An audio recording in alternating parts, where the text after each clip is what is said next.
Makakapanayam natin si COMELEC Chairman George Erwin Garcia. Chairman, good morning po sa inyo.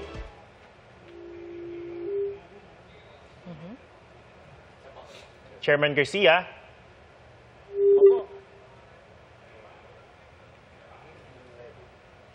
Sige. Chairman Garcia, naririnig niyo po ba kami? Yes po, Sir Atom, Ma'am Pia at Igan. Magandang umaga po. Good morning. Good morning po, sir. Unang-una po, itatanong lang namin yung nangyaring pagbabago ng mga numero sa isang punto ng bilangan kaninang madaling araw. May mga duplication daw po ng election returns. Ano po ba ang masasabi niyo dito? Una po muna, Sir Atom, Igan at Ma'am Pia. Ang tatanungin po ng sambayanan, kanino po ba nanggagaling yung figures na yan? Sino po ba ang naglalabas? Kasi po, para sa kaalaman ng lahat, uulitin ko po, mula sa presinto, ang resulta ng presinto ay pinapadala parang text messaging, naka-group texting, pinapadala sa COMELEC, sa PPCRB, sa NAMFREL, sa majority party, sa minority party, at sa media. May kanya-kanyang server po ang tawag doon. Doon na ipapadala ang result. So, ibig sabihin, yung pong nakikita nyong nilalabas ng COMELEC, yung doon nakikita sa aming pong website, yan po ay mula sa presinto mismo. Pero unofficial po yan, ha? Hindi po yan ang official. Unofficial pa po yan sa kasalukuyan. So, nangangahulugan, yung pong amin, pagka po sinabi natin na ang natanggap na namin ay 90%, ang ibig sabihin po niyan, 90% ng lahat ng presinto sa buong Pilipinas.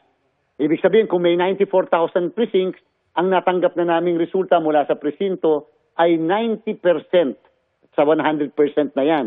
Ngayon po, ang COMELEC po ay hindi nagsusuma total. Wala po kaming pag-ranking, hindi nga po namin alam kung sino ang nakalalamang, sino ang number 1, number 2, number 3, hanggang number 12, o kung sino man yung mga nananalo sa pagkasenador, sapagkat hindi po kami pwede mag-ranking, baka po kasi akalain ng sambayanan, ay official po yan. Ngayon, kung may naglalabas ngayon, may lumalabas na mga ranking na mga 1, 2, 3, hindi po kami yun. Maaari yan ay galing sa isang entity, katulad ng PPCRB. Ayan, mapagkakatiwalaan yan. Ang NAMFREL, mapagkakatiwalaan yan. Halimbawa po, ang GMA at DCWB, naglabas sila ng kanilang mga ranking, yung po ay galing doon sa server na pinagkuhanan nila.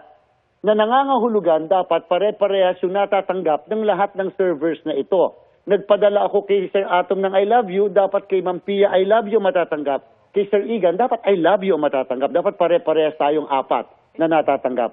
Ang kaibahan lang ay ganito. Kapag ba tayong apat, nakatanggap tayo ng 80%, ang katanungan, ilan ang ilalabas na porsyento ni Sir Arnold o ni Sir Igan? Ilan ang ilalabas ni Ma'am Pia na porsyento? Ilan ang ilalabas ni Sir Atom na porsyento? Kung ang nilabas ni Sir Igan ay do sa 90% na natanggap niya ay 70% lang.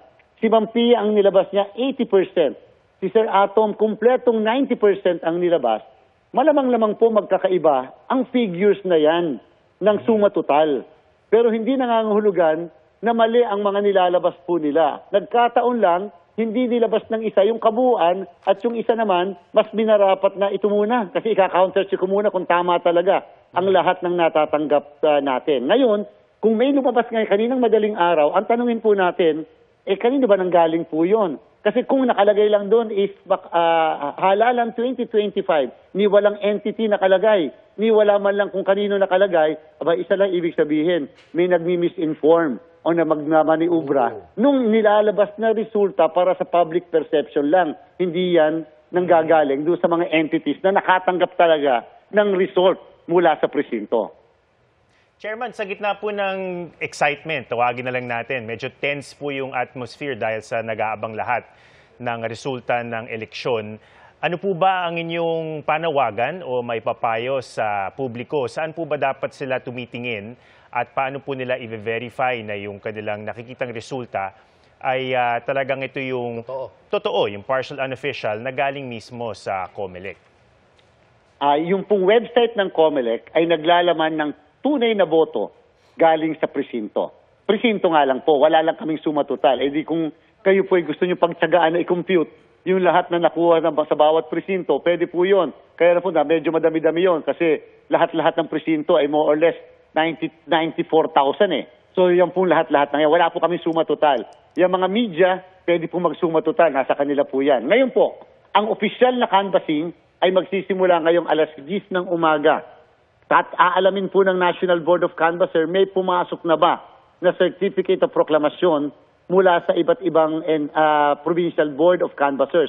Ang tinatanggap po ng National Board of Canvassers na result ay yung mismong canvass result galing sa mga probinsya, 83 provinces, galing sa mga post abroad, sa mga embahada, konsulada, galing sa local absentee voting. Yan po yung mga tatanggapin namin. Yan po yung magiging opisyal na boto na makukuha ng lahat ng kandidato.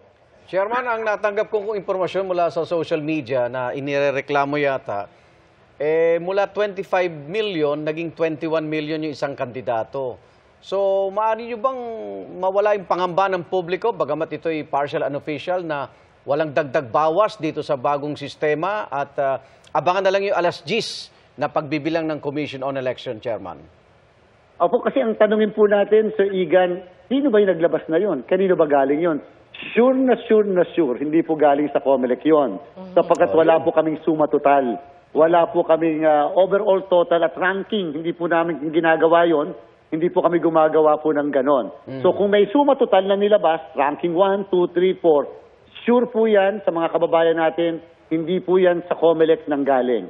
Ang tanungin natin, ano ang nilalabas ni PPCRB, ano ang nilalabas ni NAMFREL, ano ang nilalabas ng mga ibang radyo o kaya telebisyon, at kung saan nanggaling yung kanila. Yung kanila po kasi may pinanggagalingan. Yung pong PPCRB, may sarili silang server galing sa presinto.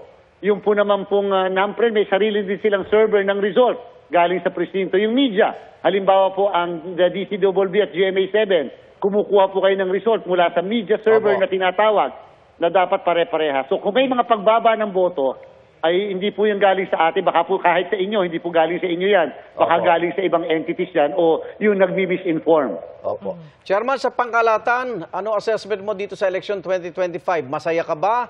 Bagamat may mga ilang pumalyang BCM, may mga adjustment ba kayong gagawin?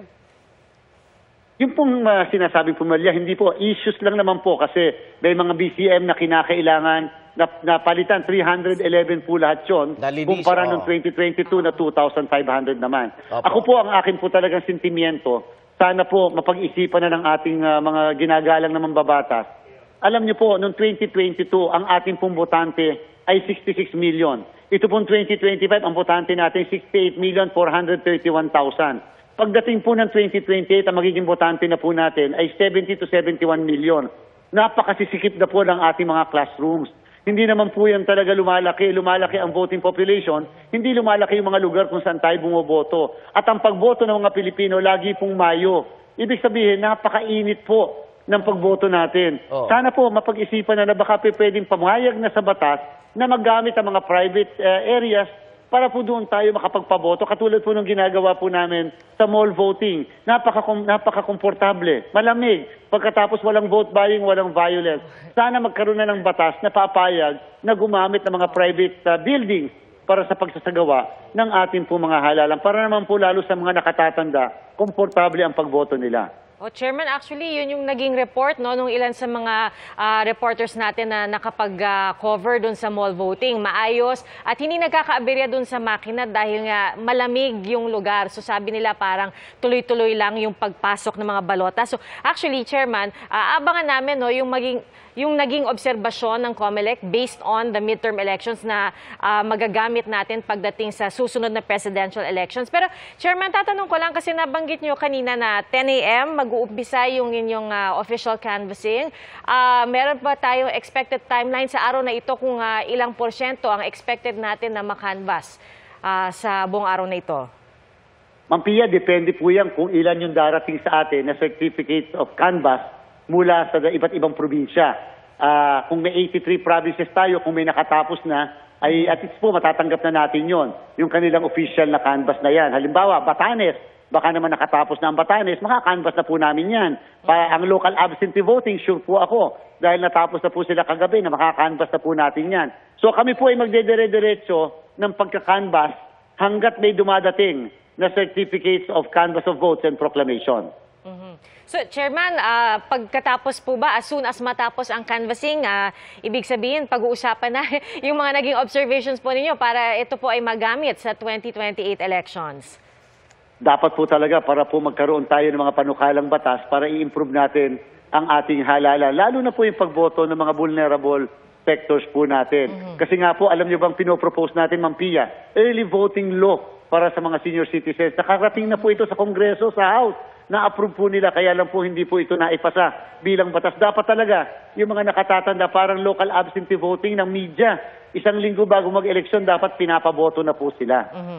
Alright, so marami tayong aabangan at baka yan naman ang susunod na gawing pilot testing sa 2028. Maraming salamat po sa inyo, COMELEC Chairman George Garcia. Namin kayo ay very busy at mahaba pa ang inyong araw. Maraming salamat po, COMELEC Chairman George Maraming salamat po. Garcia. Mabuhay po kayo. Good morning Salamat. po.